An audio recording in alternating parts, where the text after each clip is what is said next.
មួយទៀតយើងមាន2កញ្ចប់ទាំងអស់ចឹងយើងដាក់1 2 stop វា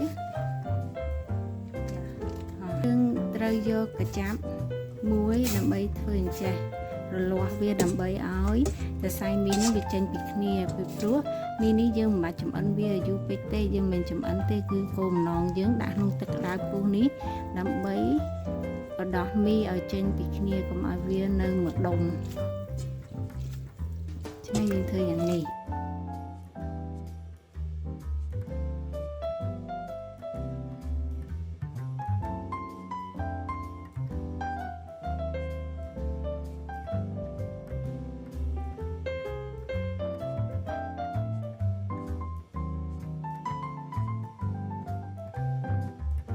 នេះយើង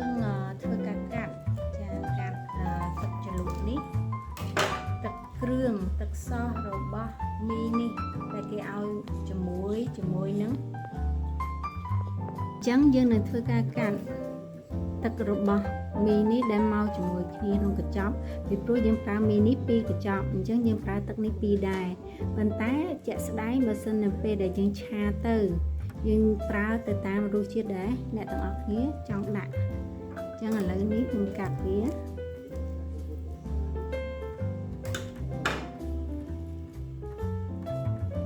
យើងធ្វើអញ្ចេះស្រួលពេលយើងឆាគឺមានគ្រឿងនៅចិត្តដៃស្រាប់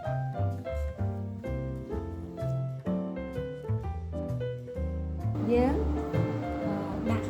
គ្រឿងមាននេះយើងមានខ្ញុំមានបន្ថែមនេះគល់ដើមខ្ទឹមខ្យល់ខ្ទឹមធំហើយនេះយើងមានខ្ទឹមបារាំងហើយនេះយើងមានខ្ទឹមសយើងចិញ្ច្រាំអញ្ចឹងមាន3មុខ3ប្រភេទខ្ទឹម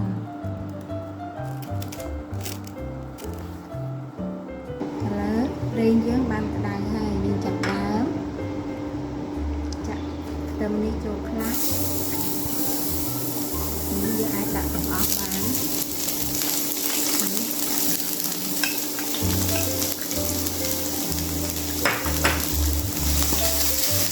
យើងនិយាយ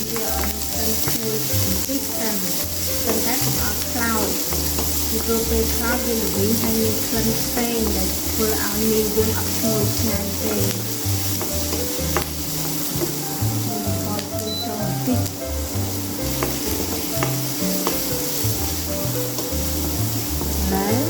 មានអារម្មណ៍ថាខ្ទឹមនេះមានក្លិនឈ្ងុយបន្តិចហើយ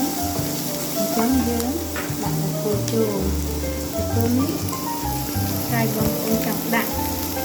ទឹកជាស្នាតាមការតាមណាថាគឺទឹកណាមកសាច់នេះគឺសាច់ទឹកពីព្រោះមីនេះយើងធ្វើទៅជាមួយនឹងគ្រឿងរបស់វាគឺមីឆ្ងាញ់ប៉ុន្តែញ៉ាំបាត់វាសាច់ទៅឆ្ងាញ់ដែរ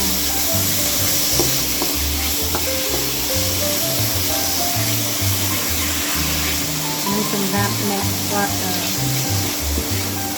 ចង់តមឬក៏ញ៉ាំជាមួយមានជាតិសាច់ច្រើនសាច់គោនេះវាមានរសជាតិអីផ្សេងចឹងខ្ញុំដាក់យើងរោយអំបិលពីរចឹបទៅដើម្បីឲ្យសាច់គោវាមានរសជាតិបន្តិចហើយចេញមកចាប់ទៅចឹងទៅនេះចំពោះចានតូចចេះអានេះយើងឆាបន្តិចទៅចោល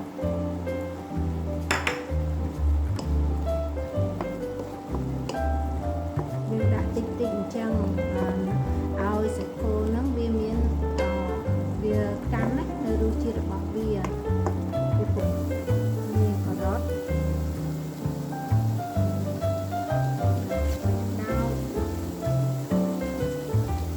I cut that ហើយយើងដាក់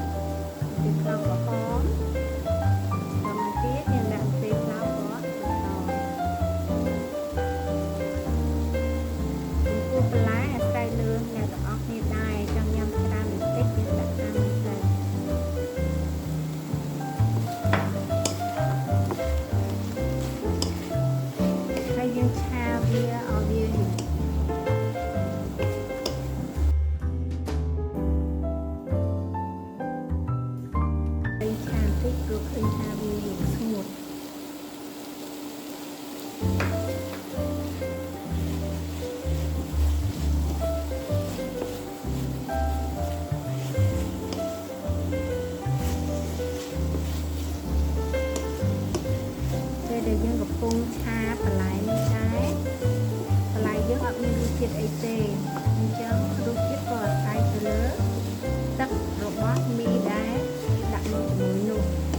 យើងយកទឹ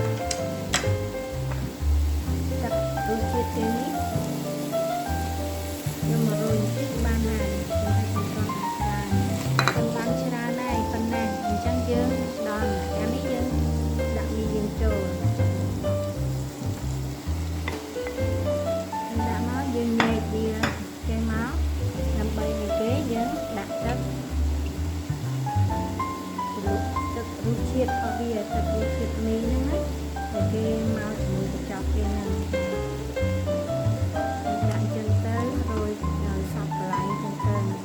ព្រោះយើងខ្លាចវាអត់សពវាឆ្ងាញ់